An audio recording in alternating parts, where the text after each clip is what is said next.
عدلیہ کی آزادی کے لیے ہے یا یہ عدلیہ کو کنٹرول کرنے کے لیے؟ یہ بتائیے. جب آپ ترامیم کرتی ہیں حکومت، ترامیم میں ہمیں بتائیے کہ آپ کا اصل مقصد کیا ہے.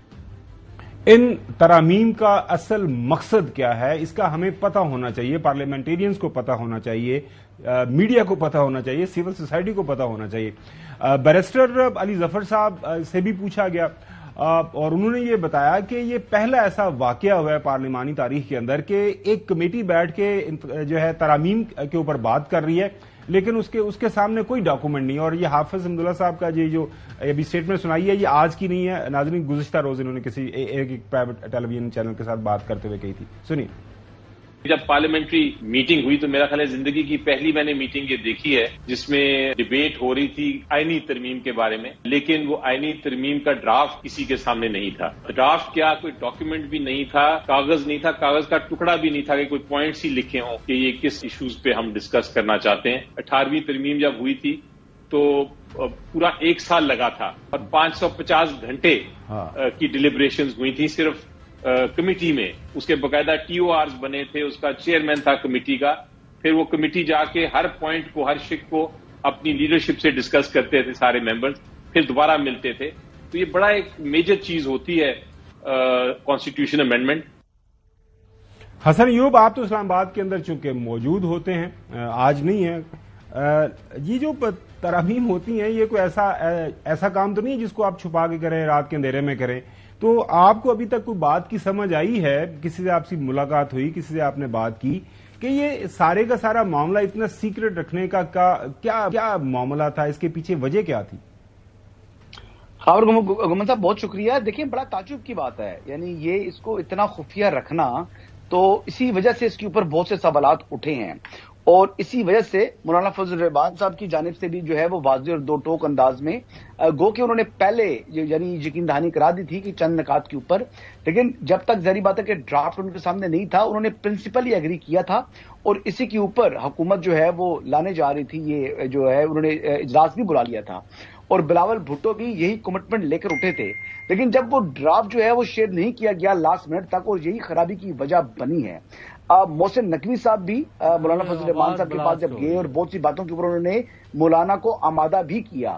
چند جو تھی تجاویز وہ مولانا کی جانب سے بھی جو ہے وہ شامل کرائی گئی اس آئینی ترمیم کے اندر، لیکن جب ڈاکومنٹ کی فارم کے اندر ان ترامیم کو آپ نے یعنی ان کے ساتھ شیئر نہیں کیا جن سے آپ ووٹیں مانگ رہے ہیں، تو پھر انہوں نے کہا ٹھیک ہے ہمیں وقت چاہیے. تو اب وقت جو ہے وہ یعنی انہوں نے مانگ لی ہے اور اب تو پرائم منسٹر کا آپ کو پتا ہے کہ یو این جی اے کا جو ہے وہ سیشن میں اجلاس میں شرکت بھی ہے، تو یہ معاملہ تو اب لمبا ہو گیا. نہیں وہ تو حکومت نے بتا دیا، لیکن آپ کو کوئی وجہ سمجھ آئی ہے، کسی سے بات ہوئی کہ کیوں یہ انہوں نے چھپایا سب کچھ؟ مطلب اس میں کیا کوئی دل میں چوری تھی، کوئی نیت کے اندر خرابی تھی، وجہ کیا بنی؟ کوئی بات ہوئی کسی سے؟ یہ تو بنیادی سوالات اٹھتے ہیں جو لا منسٹر ہیں اور اٹارنی جنرل فار پاکستان، یہ دونوں جو ہیں یہ ظاہری بات ہے انہوں نے مل کر یہ سارا کام کر رہے تھے. اور یہاں تک آپ یہ بات دیکھیں کہ جو JUI ہے جمعیت علماء اسلام، ان کے جو کامران مرتضیٰ صاحب ہیں، آپ کو معلوم ہے کہ کامران مرتضیٰ صاحب اور اعظم نذیر تارڑ صاحب کا کتنا تعلق ہے؟ یہ ایک ہی گروپ کے ہیں، اکٹھی بار کی پالیٹکس ساری زندگی انہوں نے اکٹھی کی ہے. بالکل صحیح ہے حسن، لیکن پرابلم یہ ہے کہ وہ تارڑ صاحب کہتے ہیں کہ مجھے بھی ابھی ملا ہے. میں بات جلدی کیجیے. مجھے تو تعجب اس بات پر ہے کہ اگر اعظم نذیر تارڑ صاحب کامران مرتضیٰ صاحب کو آمادہ نہیں کر سکتے، ٹھیک ہے، جب کامران مرتضیٰ صاحب اعظم نذیر تارڑ صاحب سے ڈرافٹ کی کاپی حاصل نہیں کر سکے تو یہ 2-3 دہائیاں یہ لوگ آپس میں کیا تعلق نبھاتے رہے ہیں؟ بالکل صحیح. تو سوال ان دونوں سے یہ ہے. ناظرین، شاہدہ بالکل صحیح بات، شاہدہ اختر علی صاحبہ ہے، JUIF سے ان کا ہے، ان سے کل پوچھا گیا تو انہوں نے کہا کہ انیشلی ہمیں صرف یہ بتایا گیا تھا کہ چند کچھ تجاویز ہیں اس کے اوپر ہم نے بات کرنی ہے اور زبانی کلامی بتایا گیا، لیکن جب سامنے آئیں تو وہ نہ آپ چند ایک تھیں بیا کہ 8, 10, 12, 15, 14 کیا، وہ تو پھر 50 سے بھی زیادہ ہو گئی. ہم نے اس میں کافی چیزیں اس میں دیکھنی ہوتی، تو ایگزیکٹلی یہاں پہ بھی اگر آپ لے کے آ رہے ہیں جو کہ رفلی ہمیں بتایا کہ چند ایک شکے ہیں، کانٹینٹ ہم آپ کو وربلی بتاتے، تو یہ نہ 10, 20, 30, 40, 50 کو بھی کراس کر گئے. تو پھر ہاؤ اٹ کین پاسبل کہ ہم 1 گھنٹے میں بیٹھ کے اور کریں. اور ناظرین انٹرسٹنگ بات یہ ہوئی کہ یہ کوئی ایک ڈرافٹ نہیں ہے جو ہے رپورٹرلی 2 سے 3 ڈرافٹ جو ہیں وہ مارکیٹ کے اندر سرکل کر رہے ہیں. اور شاہدہ صاحب نے بتایا اسی انٹرویو کے دوران کہ ہمارے پاس ایک مختلف ڈرافٹ تھا اور بلاول بھٹو زرداری صاحب کے پاس ایک مختلف ڈرافٹ تھا. تو کیا یہ درست ہے کہ جو ڈرافٹ آپ کے پاس تھا وہ اس ڈرافٹ سے مختلف تھا جو بلاول صاحب کے پاس تھا؟ کمیٹی میٹنگ میں یہی بات ہوئی کہ ان کے پاس دوسرا ڈرافٹ ہے، ہمارے لائر کو جو ایک ڈرافٹ دیا گیا تھا دوسرا ہے. ہم نے ڈرافٹ نہیں دیکھا، ہم نے کوئی ڈرافٹ نہیں دیکھا، نہ ہم نے وہی ورکنگ کوئی پیپر دیکھا ہے، ہم نے وربلی وہ سنا ہے. نقوی صاحب کوئی آپ یہ جو گتھی ہے اس کو سلجھا دیں، مطلب کچھ سمجھا دیں، مطلب کیا وجہ بنی. پاکستان کے اندر 25 پہلے امینڈمنٹ ہو چکی ہوئی ہیں اور 26ویں ترمیم آپ نے کرنی ہے، ضرور کریں، آپ کے پاس اختیار ہے، پارلیمان کے پاس اختیار ہے. تو یہ چھپن لکی کی سمجھ نہیں آ رہی، یقین کریں کہ ہمیں بھی نہیں سمجھ آ رہی. بڑا لوگ ان سے پوچھنے میں کہتے ہیں جی بس آگے سے ہنس کے دکھا دیتے ہیں. چلیں اس گتھی کو سلجھاتے ہیں. ٹھیک ہے، دیکھیں سیاست پوری دنیا میں بیانیے کا کھیل بن گیا ہے، پرفارمنس کا کھیل نہیں ہے. اس آئینی ترمیم کے نام پر جو کھیل کھیلا گیا اس کا سب سے بڑا لوزر کون ہے؟ ظاہر تو ایسا نظر آتا ہے حکومت ہے سب سے بڑی لوزر، لیکن اس کا سب سے بڑا لوزر پاکستان تحریک انصاف ہے. اب میں یہ ثابت کرتا ہوں کہ پاکستان تحریک انصاف کس طرح سب سے بڑی لوزر ہے. پاکستان تحریک انصاف پاکستان میں اپوزیشن کی سب سے بڑی جماعت ہے. پاکستان تحریک انصاف اپوزیشن کی بہت بڑی تحریک چلا رہی ہے، اور پاکستان تحریک انصاف کی جو اپوزیشن ہے بعض دفعہ بہت زیادہ ریاست مخالف ہو جاتی ہے. اب یہ آئینی ترمیم کے نام پہ جو کھیل کھیلا گیا جس کا کوئی وجود نہیں تھا، ہم تھے جو اسی شو میں بیٹھ کے بار بار کہتے تھے کہ ایسی کوئی ترمیم نہیں آ رہی، آپ گواہ اس چیز سے. آخر میں جب حکومت نے اجلاس بلا لیا اور وزیر بھی اس پہ بات کرنے لگے تو ہمیں مجبوراً ماننا پڑا کہ شاید کوئی ایسی ترمیم آ رہی ہو. لیکن بات یہ ہے کہ ہم کہتے تھے کہ ایسی کوئی ترمیم نہیں آ رہی، اس کے نام پہ جو کھیل کھیلا گیا. اب کیا ہوا ہے آج کی تاریخ میں، آج 17 ستمبر کو پاکستان کا سب سے بڑا اپوزیشن لیڈر خاص طور پہ پارلیمنٹ میں مولانا فضل الرحمان ہے، اور وہ مولانا فضل الرحمان جس کا خیبر پختونخوا سے تعلق ہے. Khyber Pakhtunkhwa P T I کا پلے گراؤنڈ ہے، جو کہ پہلے مولانا فضل الرحمان کا پلے گراؤنڈ ہوتا تھا. اب اگر خیبر پختونخوا سے ایک مرکزی لیڈر ابھر گیا ہے جو پاکستان کا سب سے بڑا اپوزیشن لیڈر بن گیا ہے، تو ذرا مجھے بتائیے، پی ٹی آئی بھی اس کو کندھوں پہ بٹھا کے گھوم رہی ہے نا، تو ذرا مجھے بتائیے کہ لوزر کون ہوا، حکومت یا پی ٹی آئی؟ یہ ویسے اگر آپ یہ کہہ رہے ہیں کہ اس وقت لوزر پی ٹی آئی ہے تو آپ کی سمجھ کیا کریں، لیکن میں نے ثابت کیا ہے. دیکھیں خبر بھائی میں آپ کی بات سمجھ آ گئی. دیکھیں کاؤنٹر آرگومنٹ یہ ہے کہ میجک فگر ہے 224 نمبر کا، ٹھیک ہے، بغیر مولانا کے کچھ ہو نہیں سکتا. ضرورت ہی نہیں ہے حکومت کو آئینی ترمیم کی، حکومت اپنے شیل میں بہت خوش ہے. چلیں یہ اگین آپ کی ایک آرگومنٹ ہے. آپ کو کیا آپ میری بات سن نقوی صاحب، میں ایک منٹ نقوی صاحب، اگر آپ تھی تبھی تو اجلاس بلائے گئے تھے. نقوی صاحب اگر اسلام آباد میں آپ ہوتے نا پارلیمنٹری کیلنڈر میں تو وہ دن تھے ہی نہیں. بالکل صحیح ہے. بات یہ ہے کہ آپ سیاست میں بیانیے کے کھیل کو سمجھیں. بات آپ کی بات سمجھ آ گئی نقوی صاحب، لیکن کاش آپ، میں یہ کہہ رہا ہوں کہ کاش آپ اسلام آباد، بیانیے کے کھیل آپ کی بات سمجھ آ گئی، کاش آپ اسلام آباد کے اندر موجود ہوتے، کاش آپ اسلام آباد کے اندر موجود ہوتے اور سینیٹرز اور ایم این ایز کی حالت دیکھتے ہو، پھر اب پتہ چلتا ہے کہ ضرورت نہیں ہے حکومت کو بنانی. بنائے جاتے ہیں. اچھا آگے بڑھتے ہیں ناظرین. سینیٹر کامران مرتضیٰ صاحب جو ہیں انہوں نے کہا کہ جو جس انداز جو ریکمنڈیشنز ہیں، جو تجاویز ہیں سو فار جو ہمارے سامنے آئی ہیں، وہ اس نوعیت کی ہیں کہ وہ جو موجودہ سپریم کورٹ آف پاکستان ہے تو اس کی تو حیثیت ہی ختم ہو جائے گی. یہ وہ معاملات ہیں، مطلب یہ سب کے لیے ہوش ربات ہے. لوگ حق میں ہیں ترامیم کے، لوگ چاہتے ہیں ریفارمز، وہ پارلیمنٹیرینز بھی چاہتے ہیں، لیکن جس طرح کی ترامیم یہ لے کے آئے اس کے اوپر ظاہر ہے سب کو اختلافات ہے. وکلا کا بھی مطالبہ رہا اور سی او ڈی میں بھی ہے یہ بات کہ ایک آئینی عدالت ہونی چاہیے. ٹھیک، مولانا صاحب نے بھی کہہ دیا یہ ہونا چاہیے، مگر آپ یہ تو نہ کریں نا کہ اس کی جو ہے نا ڈیٹ آف ریٹائرمنٹ جو ہے نا وہ ایسی کر دیں کہ لوگ ادھر سے ریٹائر ہوں اور پھر ادھر جا کے وہ ہو جائے. آپ اور پھر اس عدالت کو اگر آپ نے بنانا ہی ہے تو وہ ایکول عدالت بنائیں سپریم کورٹ کے، وہ اس کی اوپر نہ بنائیں. تو یہ ایسی چیزیں ہیں جس کے اوپر جو ہے نا معاملات طے ہونے ہیں، اس پہ ڈبیٹ ہونی ہے. اس کو چودھری غلام حسین صاحب، مطلب ضرور بنائے، کانسٹیٹیوشنل کورٹ ہونی چاہیے، بننی بھی چاہیے، لیکن مسئلہ تو وہی ہے نا کہ کانسٹیٹیوشنل کورٹ جو ہے جس انداز سے بنائی جا رہی ہے اس کے اوپر بعد میں بات بھی کریں گے. کہ وہ بالکل ہی ایک یونیک قسم کا آئیڈیا ہے کہ موجودہ سپریم کورٹ ختم ہو جائے گی اگر یہ کورٹ ان کی تجاویز کے مطابق بنے گی، جو کانسٹیٹیوشن کورٹ بنے گی. تو اب یہ کہاں کھڑے ہیں؟ مبارک ہو پی ٹی آئی ہار گئی ہے، مجھے تو ابھی یہ پتہ چلا.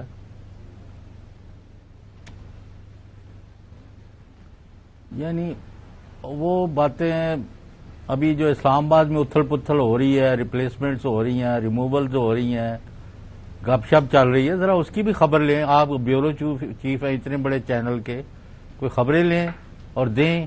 آپ پتہ نہیں کن لوگوں کے پیچھے لگ گئے ہیں. ظاہر چودھری صاحب ہم تو آپ کے پیچھے ہی لگے ہوئے ہیں نا، جو آپ ہمیں بتائیں گے. جو نہیں میرے پیچھے نہیں لگے ہوئے، ہمیں تو آپ نے بار میں ابھی کوئی 15واں کھلاڑی رکھے ہیں. نہیں چودھری صاحب دیکھیں آپ ایسے نہیں کریں بالکل. آپ بے شک بار میں ہوں 15 میں ہوں، لیکن جو شاٹ آپ نے مارنی ہوتی ہے وہ آپ کو پتا ہے. وہ باہر بیٹھ کے آپ ایسی شاٹ مارتے ہیں، وہ بےچارے اندر والے جو 11 کھلاڑی ہیں ان کے. پھر آپ خبریں کیوں نہیں لے رہے؟ نہیں وہ خبریں لیتے ہیں، اس کے اوپر بات کریں گے. لیکن مجھے یہ بتائیں کہ یہ جو آئینی ترمیم کی جس کی بات ہو رہی ہے، یہ ختم ہو گیا معاملہ یا ہوگی، یا کیونکہ حکومت مل رہی ہے ختم نہیں ہوا، کوشش کر رہی ہے؟ ختم ہوں گے اب. یہ ختم ہوں گے کس طرح؟ وہ یہ کر رہے تھے نا سارا ڈرامہ، تو ابھی ذرا دیکھیں نا، تھوڑا سا انتظار کر لیں. کیونکہ ابھی تک یہ لوگوں کو کسی 1% لوگوں کو بھی کنونس نہیں کر سکتے یہ امینڈمنٹس کس لیے کر رہے تھے. کسی کو کوئی ڈرافٹ دکھا رہے ہو، آپ خود ہی بتا رہے ہیں، کسی کو کچھ دکھا رہے ہو، کسی کو کچھ بات کر رہے ہو، کسی کو اس کو پیسے آفر کر رہے ہو، کسی کو بیوی بچوں سمیت اغوا کرا رہے ہو. تو یہ کام نہیں چلتا. ان کے اپنے بندے بھی اب جو ہیں وہ مشکوک ہو گئے ہیں، وہ کہتے ہیں جی وی آر ناٹ انٹرسٹڈ. تو ذرا تھوڑا سا آپ بھی، ابھی میرے پاس تو بے شمار خبریں آ گئی ہیں لیکن وہ آپ کے ناک پر نہیں چڑھتی. تو جسٹ ویٹ، جب آپ کو کچھ اناؤنسمنٹس آئیں گی آج رات یا کل، تو ساری دنیا کو پتہ چل جائے گا کہ ان کے ساتھ ہو کیا رہا ہے اور یہ کر کیا رہے تھے. چلیں چودھری صاحب، یہ آپ کی خبروں کا انتظار کریں گے. ناظرین ابھی بریک کی طرف جاتے ہیں، بریک کے بعد بات کریں گے ہم عابد زبیری صاحب. انہوں نے چند ایک اور وکلا دوست جو ہیں ان کے ساتھ مل کے، کیونکہ فارمر یہ سپریم کورٹ بار کے پریزیڈنٹ بھی ہیں، چیلنج کر دیے یہ جو ترامیم ابھی ہوئی نہیں ہیں، جو ابھی تک سامنے آئی ہیں، جو اس کی تجاویز ان کو لے کے کہ یہ پاکستان کا جو بنیادی آئینی ڈھانچہ ہے اس کے خلاف یہ کوشش ہونے جا رہی ہے، تو اس کو روکا جائے. عابد زبیری صاحب سے ہم بات کریں گے بریک کے بعد. ویلکم بیک ناظرین، عابد زبیری صاحب ہمارے ساتھ موجود ہے. بہت شکریہ زبیری صاحب. زبیری صاحب ایک تو یہ بتائیے گا کہ ابھی تو تجاویز ہیں، کسی کو کوئی علم نہیں ہے کہ یہ وہی تجاویز ہے جو حکومت لانا چاہ رہی ہے یا پھر انہوں نے ایک فیلر پھینکا ہے، کیونکہ 3-4 مختلف ڈرافٹس ہیں جو اس وقت مارکیٹ کے اندر سرکولیٹ کر رہے ہیں. ظاہر ہے ہر کسی نے اپنا ایک ڈرافٹ پکڑا ہوا ہے، تو آپ کو اتنی جلدی کیا پڑی کہ آپ فوراً سے پہلے سپریم کورٹ پہنچ گئے اور آپ نے وہاں پہ ایک پٹیشن بھی کر دی؟ جی زبیر صاحب. بسم اللہ الرحمن الرحیم. بہت شکریہ. دیکھیے میں نے ہمیشہ آئین و قانون کے لیے جدوجہد کی. ایز صدر اور secretary Sindh high court bar کے صدر کے طور پہ میں نے 21ویں ترمیم کو بھی چیلنج کیا تھا سر، جو ملٹری کورٹس بنے تھے، آپ کو یاد ہوگا اس زمانے میں. اور پھر as president supreme court bar آپ کے سامنے ہی ہے کہ میں نے جو جدوجہد کی آئین و بالادستی کے لیے قانون کی. اب دیکھیے نا، ایشو یہ ہے کہ جو ترمیم ہمیں کاپی ملی ہے، اب وہ صحیح ہے یا نہیں وہ تو بعد میں پتہ لگے گا. نیچرلی اب کیس فائل کیا ہے تو کورٹ، اگر کیس لگتا ہے تو کورٹ پوچھے گی بھائی یہ جو ترامیم آپ انہوں نے فائل کی ہیں صحیح ہیں غلط ہے، آپ ڈرافٹ دکھائیے ہمیں لا کے. تو وہ ہو سکتا ہے ان کو حکم کیا تو پتہ لگ جائے گا. کیونکہ جہاں تک میں نے سنا ہے 57 سیکشنز ہے جو ہمارے پاس کاپی آئی ہے جس کو ہم نے چیلنج کیا، جس میں سارا جوڈیشری کا تو کور ہو گیا ہے. اس کے اندر 43 ہیں اور کچھ ایسے آرٹیکلز بھی اس میں امینڈ ہو رہے ہیں جیسے آرٹیکل 17، آرٹیکل 48، 63A اور اس طرح کا. پھر جوڈیشری کے ساتھ جو کیا ہے، دیکھیے آپ کہہ رہے ہیں مجھے جلدی کیا ہے. سر اس قوم کو جلدی ہونی چاہیے، کیونکہ میں اپنی زندگی میں پوری کوشش کروں گا کہ آئین پاکستان اور عدالت جس کے میں ایک حصہ ہوں، میں نے ساری عمر یہی پریکٹس کی ہے ان معزز عدالتوں میں، اور ہم نے بڑی جدوجہد کی ہے ان کی آزادی کے لیے اوور دی ایئرز. یہ تو وہ ایون مارشل لاء کے زمانے میں آپ نے بھی دیکھے ہیں، مارشل لاء یہ چیزیں نہیں ہوئی. یہ تو کورٹ کا یہ امینڈمنٹ نہیں ہو رہی، یہ کورٹ کو تباہ کیا جا رہا ہے. سپریم کورٹ آف پاکستان کو ختم کر دیا، ریپ اپ کر دیا جائے گا. which is a constitutional court. High court کی جورسڈکشن بالکل ختم کر دی. ایک ایشو بنا دیا نیشنل سیکورٹی پہ ہائی کورٹ رٹ ہی نہیں دے سکے گا. ہائی کورٹ کے جج کی ایک مثال ایک عام بیوروکریٹ کی ہو جائے گی کہ ہر سال اس کی ACR لکھی جائے گی جس کو وہ پرکھیں گے کہ جج صحیح کام کر رہا ہے. اگر وہ صحیح کام نہیں کر رہا ہوگا تو سپریم جوڈیشل کاؤنسل میں بھیج دیا جائے گا. اور سپریم جوڈیشل کاؤنسل میں میجورٹی کس کی ہے؟ وہ کانسٹیٹیوشنل کورٹ کے ججوں کی جو ان کے اپنے بنائے ہوئے لوگ ہوں گے. تو آپ بتائیے آزادی آپ کی ختم ہو رہی ہے. آپ کو جرنلسٹ کو ساری قوم کو کھڑا ہونا چاہیے. اور پھر جو ملٹری اور ان کی جو امینڈمنٹس اس کے اندر جو سامنے آئی ہیں وہ بھی بڑی خطرناک ہیں کہ آپ. اچھا زبیری صاحب تھوڑا سا یہ بتائیے گا, یہ خاص طور پر یہ جو ایک نیا کورٹ بننا ہے فیڈرل کانسٹیٹیوشن کورٹ, یہ ایک ڈیمانڈ تو رہی ہے وکلاء کی بھی رہی ہے, ایک چارٹر آف ڈیموکریسی ہوئی اس کے اندر بھی رہی ہے, اور یہ کامران مرتضیٰ صاحب کا بھی ہم یہ تھوڑی دیر پہلے شارٹ بھی سنا ہے, وہ بھی کہہ رہے ہیں کہ بنانے میں تو کوئی حرج نہیں ہے لیکن that should be under the Supreme Court of Pakistan. لیکن ابھی تک جو ہمارے سامنے آیا وہ ہے اس کو اوپر بٹھا دیا گیا ہے. تو یہ پیرلل کس طرح کام کریں گے یا اس کے انڈر کس طرح کام کریں گے, یہ تھوڑا سا سمجھائیے اگر ضرورت ہے تو. What is wrong in that? دیکھیں نہیں, فیڈرل کانسٹیٹیوشنل کورٹ بننے اس پہ کسی کو اعتراض نہیں ہوگا, لیکن سپریم کورٹ جو آرٹیکل 184 کی پروسیڈنگز وہاں آپ بھیج دیں بالکل, لیکن اس کے اپوائنٹمنٹ کا طریقہ کار وہی ہوگا جو آرٹیکل 175A کا. یہ نہیں کہ پرائم منسٹر اور پریزیڈنٹ مل کے ان کے ججز بنائیں گے اور وہ سپریم کورٹ کے ماتحت ہوگا. اس سے جو اپیل ہوگی وہ سپریم کورٹ میں جائے کیونکہ سپریم کورٹ کانسٹیٹیوشن. اس کے لیے ہم لوگ وکلا نے بڑی جد و جہد بھی کی کہ اگر 184 کے تحت آپ سمجھتے ہیں کہ ایک الگ کورٹ ہونا چاہیے, بٹ ماتحت ہر کورٹ اس ملک میں سپریم کورٹ کے ماتحت ہوگا. تو دیکھیں ڈسٹرکٹ جوڈیشری ہوتی ہے ہائی کورٹ کے ماتحت ہوتی ہے, سپریم کورٹ جو ہوتا ہے سب سے بڑا کورٹ ہوتا ہے اور سارے کورٹ کے. سپریم کورٹ کی کانسٹیٹیوشنل حیثیت ختم نہیں ہونی چاہیے سر, ورنہ ختم. آپ ایک سپریم کورٹ نہیں بنا کے بٹھا سکتے اور اپنی مرضی کے ججوں کو بتا دیں. سر آپ بتائیے اگر اپنی مرضی کے ججز اور جو سن رہے ہیں کہ ہو سکتا ہے انکمبنٹ جو چیف جسٹس ہیں ان کو شاید اس کا پہل جو باتیں آپ کی چینلز پہ سن رہے ہیں ان کو, کیونکہ 68 سال کیوں رکھی گئی عمر کہ ریٹائرڈ ججز کے یا کوئی جج جو سپریم کورٹ سے ان کی مرضی کا ریٹائر ہوگا وہ سوچے گا کہ میں کام کرتا رہوں حکومت کے حق میں, مجھے 3 سال اور مل جائیں گے. میں تو اس کے بھی خلاف ہوں کہ ہائی کورٹ اور سپریم کورٹ کے ججوں کی عمر میں فرق ہونا چاہیے, کیونکہ جب جج سینئر ہو جاتا ہے اور 62 سال کے قریب ہو رہا ہوتا ہے جو ریٹائرمنٹ ہے اس کی ایج, وہ سوچتا ہے کہ اگر میری ایلیویشن ہو جائے گی سپریم کورٹ میں تو مجھے 3 سال اور مل جائیں گے. تو یہ میں اس کے بھی خلاف ہوں. ساری دونوں کورٹس کی عمر برابر ہونی چاہیے. ایون کانسٹیٹیوشنل کورٹ بنتا ہے جو میں کہتا ہوں سپریم کورٹ کے ماتحت ہو, اس کی بھی عمر بھی 65 سال ہی ہونی چاہیے. تو یہ بات ہے. لیکن جو ان کی ترامیم ہے اس نے تو سپریم کورٹ کو اپنے گھر کی باندھی بنا دیا اور سپریم کورٹ کو ایک سول عدالت بنا دیا ہے. تو یہ چیز تو نہیں ہو سکتی. اور چیف جسٹس تو پاکستان نہیں ہوں گے, چیف جسٹس سپریم کورٹ ہوں گے. اور آپ آرٹیکل 209 جو آپ کا ایک آرٹیکل ہے کہ وہ کس طرح سے کسی جج کا احتساب ہونا ہے, کیا وہ جو آرٹیکل 209 ہوتا ہے اس میں ساری میجورٹی دے دی ہے کانسٹیٹیوشنل کورٹ کی ججوں کی کہ مطلب جو بھی آئے گا ہائی کورٹ سے بھی ریفرنس جو کیونکہ ان کی پرفارمنس اچھی نہیں ہے وہ سپریم جوڈیشل کاؤنسل میں جا رہا ہوگا, باقی ججوں کا بھی سارا ادھر ہی جا رہا ہوگا. تو دیکھیے ان کو کر کے باقی کو اپنے مرضی کے ججوں سے باقی کو سب کو فارغ کر دیں گے. پھر ٹرانسفر آف ججز بٹوین کورٹس, سر یہ مارشل لا کے زمانے میں ہوا کرتا تھا, آپ کو یاد ہے, اور 18ویں ترمیم میں ختم کر دیا گیا تھا. اس زمانے میں یہ ہوتا کہ کوئی جج اچھا کام کرتا تھا, میں جب آیا تو پریکٹس میں اس سے پہلے اجمل میاں صاحب یہاں جو بعد میں چیف جسٹس ہائی کورٹ اور چیف جسٹس سپریم کورٹ بنے, ان کو کوئٹہ بھیج دیا گیا تھا. وہاں جسٹس عبد القدیر چودھری تھے جو بعد میں وہاں چیف جسٹس بنے اور پھر سپریم کورٹ گئے, مرحوم دونوں, وہ ان کو کراچی بھیج دیا گیا تھا تو سزا کے طور پہ. چلیں دیکھتے ہیں کہ سپریم کورٹ ٹیک اپ کرتی ہے کہ نہیں آپ کی یہ پٹیشن. بہت شکریہ عابد زبیری صاحب. لیکن حسن, رات کو شاہزیب خانزادہ صاحب نے ایک سوال کیا اور وہ جو بیرسٹر عقیل شیخ صاحب بیرسٹر عقیل ملک صاحب جو ہیں آپ کے دوست, ان سے کہ آپ کا مقصد جو ہے یہ جو آپ نے سارا یہ جو کارروائی کرنے جا رہے ہیں ایسا ایز اف کہ جی جو چیف جسٹس صاحب ہے ان کو آپ ایڈجسٹ کرنا چاہ رہے ہیں. پہلے یہ سنیے گا تو پھر اس کے اوپر حسن میں آپ کا کامنٹ لوں گا. جب اب یہ کرتے ہیں کہ جو ویسے تو بعد میں پارلیمانی کمیٹی چیف جسٹس اور ججز بنائے گی کانسٹیٹیوشن کورٹ کے, مگر جو پہلا چیف جسٹس ہوگا وہ وزیر اعظم کے ایڈوائس پر صدر تعینات کریں گے, 68 سال کا ہو سکے گا. تو پھر اس سے تو ظاہر ہوتا ہے کہ آپ ایک ہی پوائنٹ سے ایک ہی شخصیت کی وجہ سے یہ امینڈمنٹ لا رہے ہیں, اور وہ شخصیت خود کہہ چکی ہے کہ انہیں توسیع نہیں چاہیے. پہلے 68 سال کی بات کی گئی, اب یہاں پر 68 سال کی بات کر دی گئی. یہ کیا موجودہ چیف جسٹس قاضی فیصل صاحب کے لیے ہم نے کون سا کہہ دیا کہ ہم نے انہی کو لگانا ہے؟ مطلب he could be one of those choices amongst many other choices. یہ تو نہیں کہا گیا کہ شروعات ہی ان سے کرنی ہے یا انہی کو لگانا ہے. ایسی تو کوئی قطعاً بات نہیں کی گئی, لیکن آپ نے سٹارٹ تو کہیں سے لینا ہے نا. آپ ایک نیا سیٹ اپ دے رہے ہیں, ایک نئے میں پھر کہہ رہا ہوں کہ ایسا نہیں لگ رہا کہ آپ کہیں سے سٹارٹ کرنا چاہتے ہیں, ایسے لگ رہا ہے آپ یہیں سے سٹارٹ کرنا چاہتے ہیں, کیونکہ آپ اس پارلیمانی کمیٹی جو بنا رہے ہیں تعیناتی کے لیے, اس کو پہلا اختیار نہیں دے رہے ہیں, وزیر اعظم کو دے رہے ہیں کہ وہ پہلا فیڈرل کانسٹیٹیوشنل کورٹ کا چیف جسٹس تعینات کریں وزیر اعظم کے ایڈوائس سے صدر. پھر آپ اس کمیٹی کو ایکول ریپرزنٹیشن نہیں دے رہے ہیں حکومت کی اور اپوزیشن کی, بلکہ آپ کہہ رہے ہیں کہ پارلیمانی پارٹیاں کوئی بھی ہو سکتی ہے, اس میں زیادہ حکومتی پارٹیوں کی تعداد ہو سکتی ہے. دیکھیں اس کو بیسک سٹرکچر جو ہے, ایک تو پہلی بات ہے کہ جس حوالے سے آپ نے بات کی, کہیں سے تو سٹارٹ لینا ہے, کہیں سے تو وہ میکنزم بننا ہے. اب اگر نہیں بنے گا تو بعد میں آ جائے گا.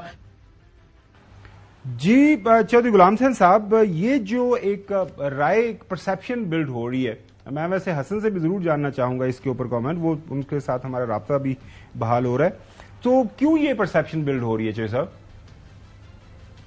کیا کہ جس طرح بھی سوال کیا جا رہا تھا کہ یہ جو نئی کورٹ بن رہی ہے وہ ایسا لگ رہا ہے کہ وہ اس لیے صرف آپ بنا رہے ہیں کہ جسٹس قاضی فائز عیسیٰ صاحب کو آپ نے اکاموڈیٹ کرنا ہے. یہ جو ابھی ہم نے آپ کو ایک انٹرویو کا حصہ سنایا بیرسٹر صاحب کا.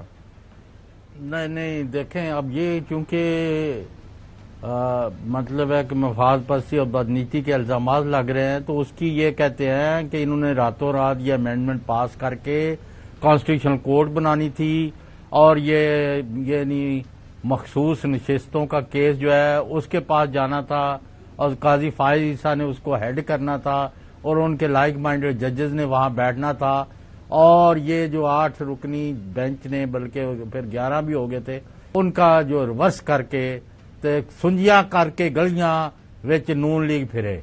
یہ پلان تھا جو ابھی تک اس پر پانی پھر گیا. یہ دوسرا ایک موقف ہے جو کوئی اون نہیں کر رہا. ابھی آج آپ نے خود دیکھ لیا کہ خواجہ آصف یہ کہہ رہے ہیں کہ وہ پی ٹی آئی بھی مان رہی ہے, لیکن وہ کہہ رہے تھے ابھی نہ کریں, دسمبر میں کر دے. یار تیرنا کون مشورہ کرنے گیا تھی پی ٹی آئی والا, کوئی بات وہ کریں. اچھا ٹھیک ہو گیا حسن, یہ جو پرسیپشن بلڈ ہو رہی ہے وہی مسئلہ ہے کہ 68 ایئرز جو ہے وہ ایج ہو جائے گی, اور اس میں 65 سے 68. ابھی آپ نے دیکھا کہ ہمارے دوست وہ یہی بار بار وہ کہہ رہے ہیں کہ یہ پرسیپشن یہ بلڈ ہو رہا ہے کہ ایز ایف قاضی صاحب کے لیے یہ سارا کام ہو رہا ہے. تو آپ کی کیا رائے ہے, یہ جو مطلب اگر ایکسٹینشن نہیں دینی 65 سے 68 جو ایج کرنے کا معاملہ, اور وہ بھی کانسٹیٹیوشن کورٹ, وہ بھی جس نے سارے معاملات دیکھنے ہیں. حسن جی جناب, بات یہ ہے جی کہ عابد جباری صاحب جو ہیں وہ قابل احترام ہیں, لیکن بات یہ ہے کہ ابھی ایک آئینی ترمیم آئی نہیں ہے, ابھی تک وہ بل جو ہے وہ ٹیبل نہیں ہوا. اس کو یہ پہلے چیلنج کر رہی ہیں اور اپنی جو ہے وہ جدوجہد بتا رہی ہے کہ میں جو عدلیہ کی آزادی کے لیے کر رہا ہوں, یہ عدلیہ کی آزادی کے لیے نہیں ہے. معذرت کے ساتھ یہ معاملہ جو ہے, یہ ہمارے جو وکلا بھی ہیں, ان کے اپنے مفادات ہیں, اپنی پریکٹس ہے, اپنی دکانیں ہیں, اور یہ بات جب کریں تو بڑی تکلیف ہو جاتی ہے ان وکلا کو. کہتے ہیں جی کہ آپ ہم پر ذاتی حملے کرتے ہیں, لیکن جناب عالی اپنے قول و فعل میں تضاد دیکھیں. جو باتیں آپ کر رہے ہیں, اگر اتنی خوبصورت باتیں, آپ کے عمل بھی ایسے ہوتے تو میں کہتا جی سلام ہے آپ کو. اچھا اب نقوی صاحب یہ بتائیے گا کہ خواجہ آصف صاحب نے بھی بات کی ہے کہ جی اصل میں پینشن کا معاملہ ہے, یہ صرف ان کو ایڈجسٹ کرنے کا معاملہ نہیں, ایسے خام خواہ میں ہمارے اوپر یہ الزام لگ رہے. سنیے خواجہ صاحب کیا کہہ رہے ہیں. اس میں ایک شک جو ہے وہ یہ بتاتی ہے کہ ججز کی یا سرکاری ملازمین کی جو ریٹائرمنٹ کی ایج ہے وہ 65 سے بڑھا کے 68 کر دی جائے. یہ آپ کی لیٹسٹ ڈسکشن کے بعد یہ ابھی بھی موجود ہے, آن دا ٹیبل ہے, یا اب اس کو ہٹا دیا گیا ہے؟ میں اس کی بیک گراؤنڈ بتاتا ہوں. میں اس کی وہ ایک ایٹم بم کی طرح جو ہے ٹک کر رہا ہے اس وقت, اور وہ ہم پینشن کا بوجھ ہٹانا چاہتے ہیں. اس کے پیچھے یہ وجہ ہے. ڈیفینیٹلی جو ہے یہ ہائر رینکس کے اوپر بھی ہوگا, سول سروس میں بھی ہوگا. یہ نقوی صاحب آپ نے دیکھا کہ اب اس کے اوپر مختلف جو ہے توجیحات پیش کی جا رہی ہیں, لیکن یہ سارے سوالات اس وجہ سے اٹھ رہے ہیں نقوی صاحب, وہ یہ کہ آپ جو کچھ بھی کرنا چاہ رہے ہیں آپ وہ شیئر نہیں کر رہے ہیں. آپ یہ کہہ رہے ہیں کہ یہ صرف بیانیہ بنانا تھا, انہوں نے بیانیہ بنا لیا. پورے ملک کو انہوں نے ایک بقول آپ کے وہ جو ٹرک کی بتی آپ جو حوالہ دیتے ہیں اس کے پیچھے لگا دیا ہے. اب پرابلم یہ ہے کہ ملک ہے نا, کریانے کی دکان تو ہے کوئی نہیں ہے, کسی نے کہہ دیا کہ نہیں جناب اعلیٰ یہ تو ہم ایسا کرنا ہی نہیں چاہ رہے تھے.